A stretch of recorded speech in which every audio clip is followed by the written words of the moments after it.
Hi, folks. I'm Bob Schrupp, physical therapist. Brad Heineck, physical therapist. Because we are the most famous physical therapists on the internet. In our opinion, of course, Bob. We're doing a video here, Brad. I don't think we've ever done before. I think we did one on neck headaches, but this is how to stop headaches. It's a new approach that may surprise you because it actually involves neuroscience.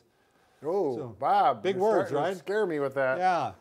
Let's take care of this first, Brad. I don't want to get into the meat of this before we, take into our guests. Please come into our site if you haven't already and subscribe to us. We provide videos how to stay healthy, fit, pain-free, and we upload every day. Also, if you haven't already, go over to Facebook and like us because Brad and I, as children, were ostracized, picked on, bullied, and now we're trying to turn all those things around. Bob, that might be a little carried away. All right, maybe a little bit exaggerating. Carry on. All right, Brad, this today, our information is all based upon from this book. It's called Your Headache Isn't All in Your Head. And it's by Adrian Lowe and Ina Diner. I'll put a link down below.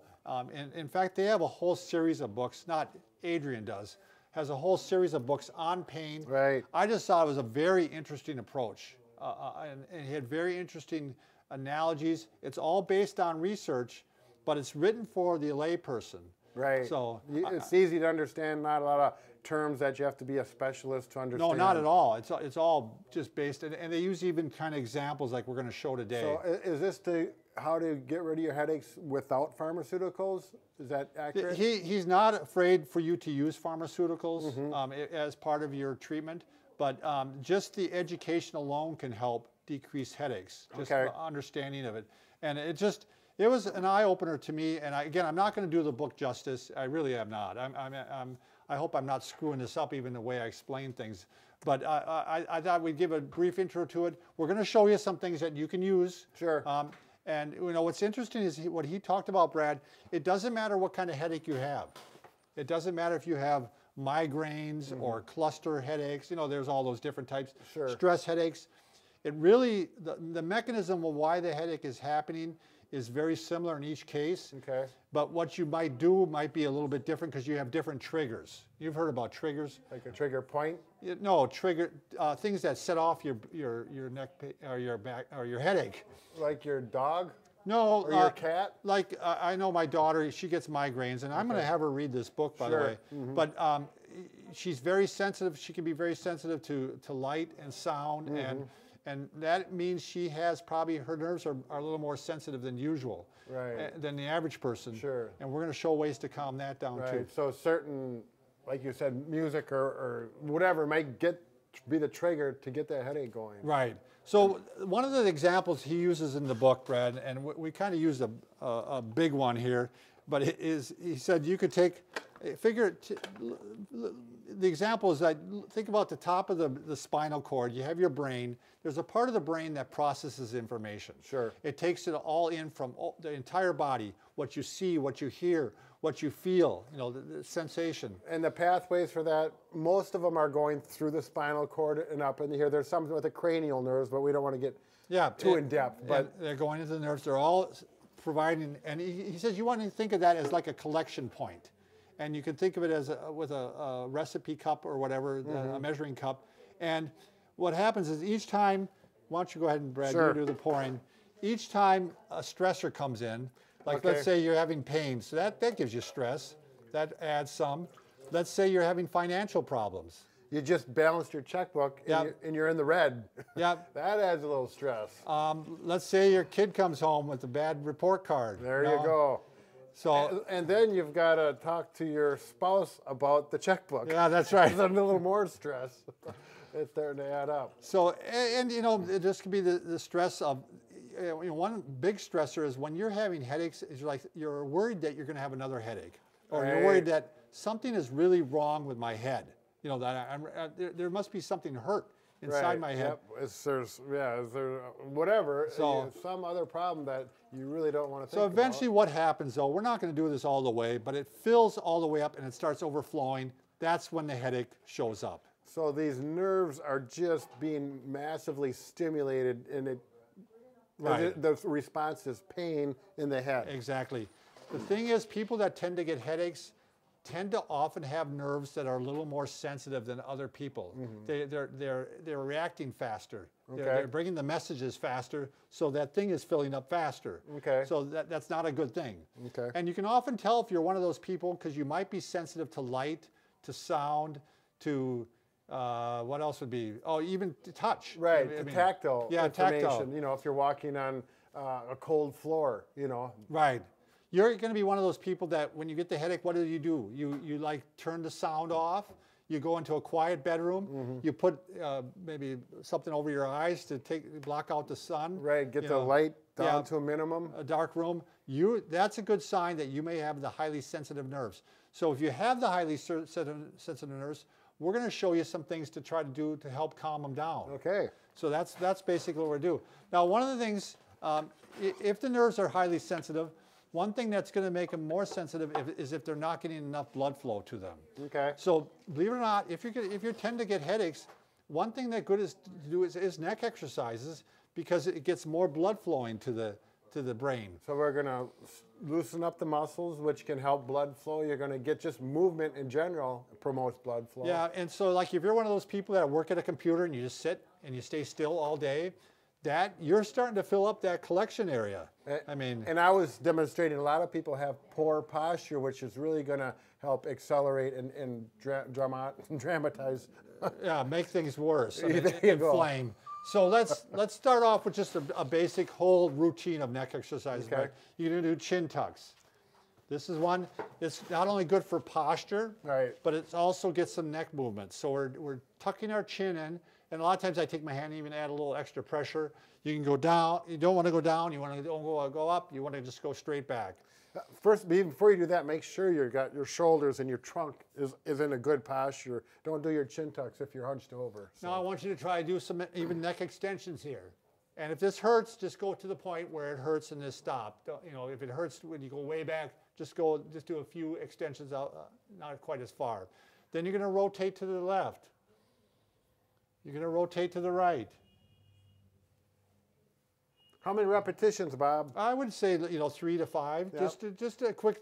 These are quick things to get blood flow into the area. Again, blood flow up into the brain, right, which is going to make those nerves a little bit less sensitive. So if you're working at the computer, you don't have to take a 10-minute break. You can incorporate these while you're working. Let's do some side bending, Brad.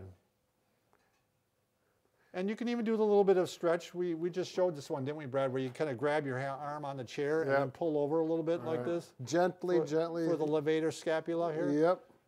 And you can go and grab on this side. And I can see people thinking, what does this have to do with headaches? But it does. It's getting blood flow to those sensitive nerves.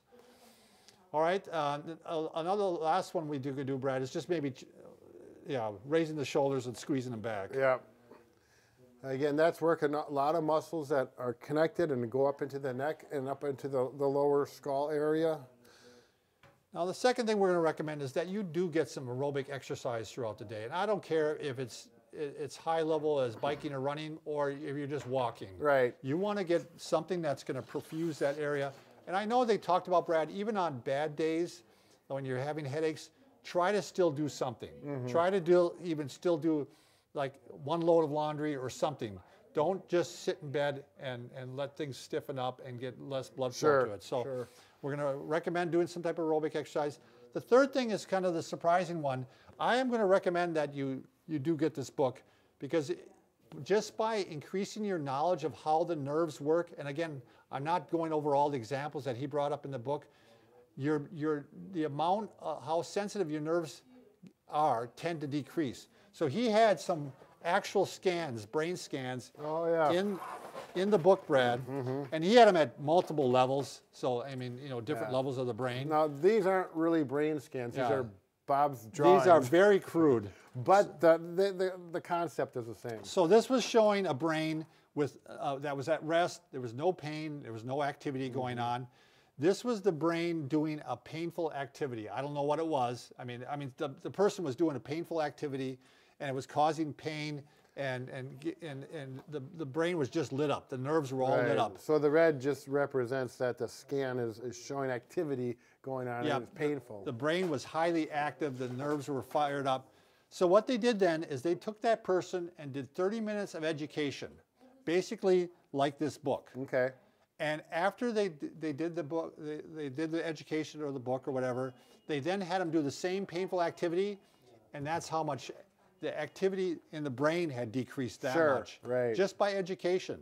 So there you go. Yeah, I'm really anxious to try this with my daughter to see if she can decrease the amount of headaches she gets, and because she gets the actual migraines. Sure. So, sure.